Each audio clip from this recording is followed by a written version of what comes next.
Sup everyone, welcome back to another video. Today, as you guys see, we have Yoimiya on screen. Now we're going to be talking about a couple things, her past and her current present situation, because when Yoimiya first came out, I do think a lot of people were upset or were disappointed at how she performs, the accessibility to different team options that she had, as well as her ceilings. And of course, we're talking at C0 because quite frankly, C6 Yoimiya, in my at least humble opinion, is one of the most busted units in the entire game, because it just pushes one avenue of her kit so far beyond what is currently necessary.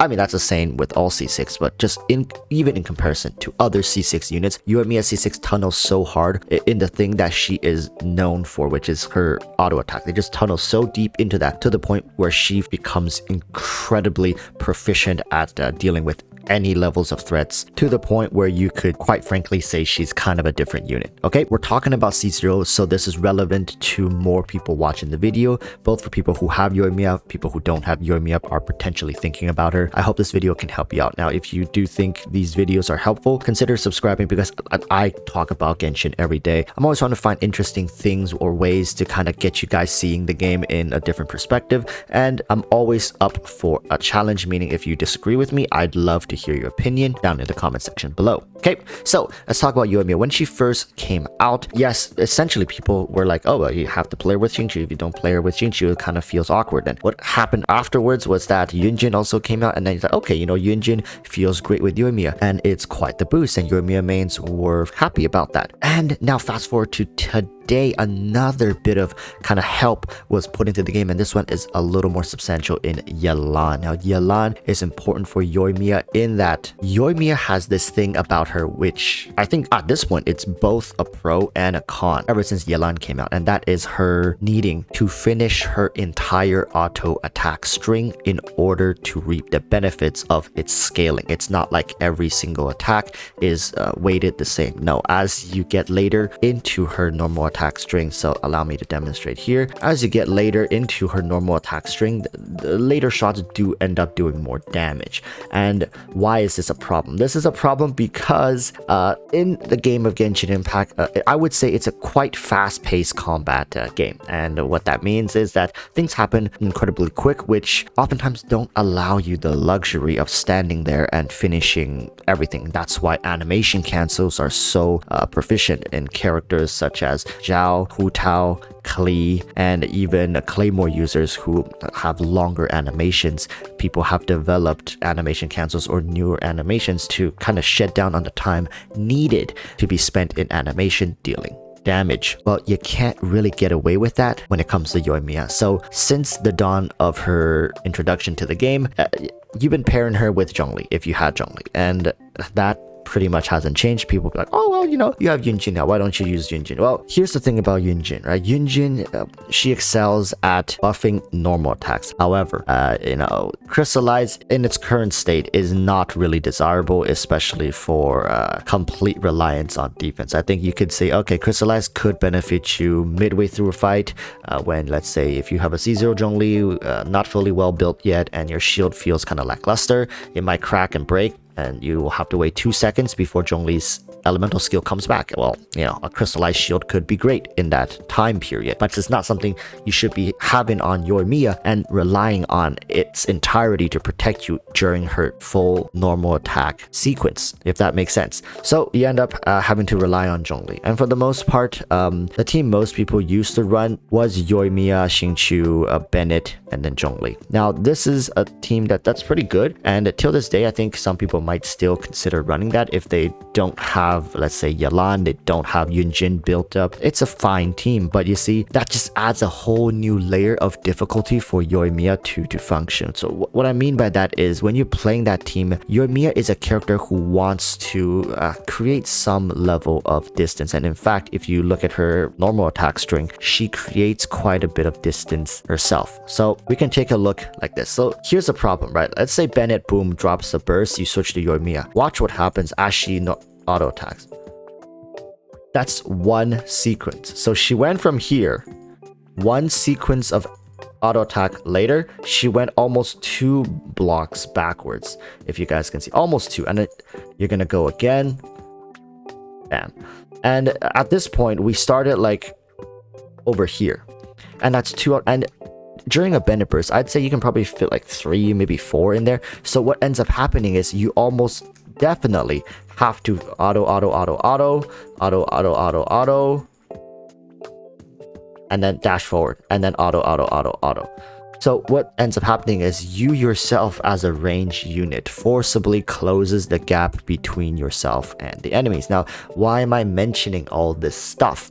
It's because these are all problems that Yoimiya faces when you want to play her. Like, it doesn't matter if you are a dedicated Yoimiya main or you're just using her because she's, feeling great in the abyss right now. Doesn't matter. This is a problem that when you play Bennett with Yoimiya, you are facing. And that is what this new Yelan, Yunjin, Zhongli team pretty much fixes. And yes, Yoimiya is making a comeback. Well, not a comeback, because she was never back. She's moving up in the ranks. When it comes to her being compared to characters, I think Hu Tao is definitely the go-to. They're both your premier top tier 5-star pyro DPS. Right, let's not talk about Xiangling, because quite frankly, Xiangling has both of these characters beat. That's a conversation for another video. But when compared to Hu Tao in previous patches, I think they were 30% apart when it comes to abyss usage. Sometimes Hu Tao would be hovering close to 70%, but usually Hu Tao is sitting in 65-70%. And Yoimiya was sitting, I remember it was around like 35-40%. And with Yelan now coming out, Yoimiya has shot up comfortably around 10%, maybe 13, to a comfortable 48%, 48.9. And now, as we continue getting into this stuff, where her rerun comes, maybe the abyss is gonna favor her a little bit. You could expect to see them level out at a very similar usage rate, and that is all because of the continued additions Hoyoverse has been putting into the game, supporting the kit of Yoimiya. And if you guys can tell, Yelan came out and people rarely play her with Hu Tao for a multitude of reasons. It's just that Xingqiu is better with Hu Tao and Yelan is better with Yoimiya. It's designed this way and it's meant to be this way. Now, when we actually compare a character like Hu Tao to Yoimiya, why do people still prefer Hu Tao? What is the reason? The reason is less commitment to an attack string, more flexibility in how you deliver your attacks in animation canceling. That is so important when it comes to playing Hu Tao. I'm pretty sure most people who do play Hu Tao or play her, even dabble in Hu Tao, are familiar with the animation cancels and the amount of flexibility it brings into her attacking style. You never have to commit, like, say 3 seconds to one attack. You can always reposition, you can always dodge. In fact, if you have Hu Tao at C1, it gives you the leisure to use a dash cancel more often to dodge out of attacks.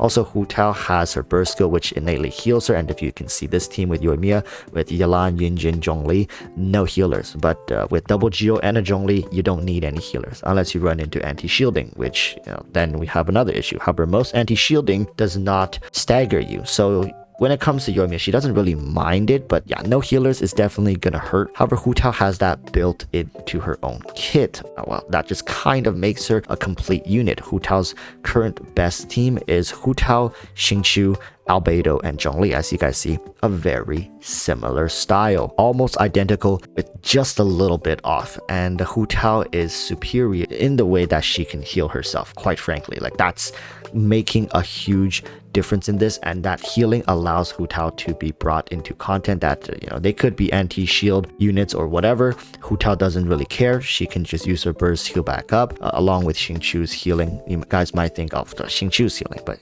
it's more substantial than you would think over the course of an entire abyss run. And at the end here, I just want to hammer home reliability, and Hu Tao currently just feels more reliable. However, I do think Yoimiya is making a case for herself, shooting up in the ranks and showing us that, hey, if you build her right, if you commit enough to her and her team, she can be just as potent, if not more so, compared to a Hu Tao, let's say, who is not well optimized, or the person who's playing Hu Tao is not really leveraging all those advantages properly. Okay, with that said, I'm going to close this with the statement: do you need Yoimiya? Should you pull Yoimiya? I do think while Yoimiya is a strong unit, you can definitely do without her. I see that Yunjin as well as Yelan have come out to facilitate her in almost a Yoimiya-centric team, but there's just still too much caveat. I would love to be able to drop Zhongli for another character. If Crystallize were a little better, you can rely on Crystallize. I know Double Geo is a big bonus for Yoimiya as well, but in this case, it's not really leveraging that back to the Geo units so much. When in Hu Tao's case, you have Albedo, which you can use Geo Resonance for both Hu Tao and also Albedo. It just works a little bit better. So if this team could somehow drop Zhongli, bring back Bennett, get that double pyro buff instead of the double Geo, and then having Yunjin with Crystallize somehow able to protect Yoimiya well enough, I can see a case where that's going to be good. Maybe even push Yoimiya into a proper meta. And I think that it's such a pity when you have a reaction like Crystallize where it's built to kind of protect you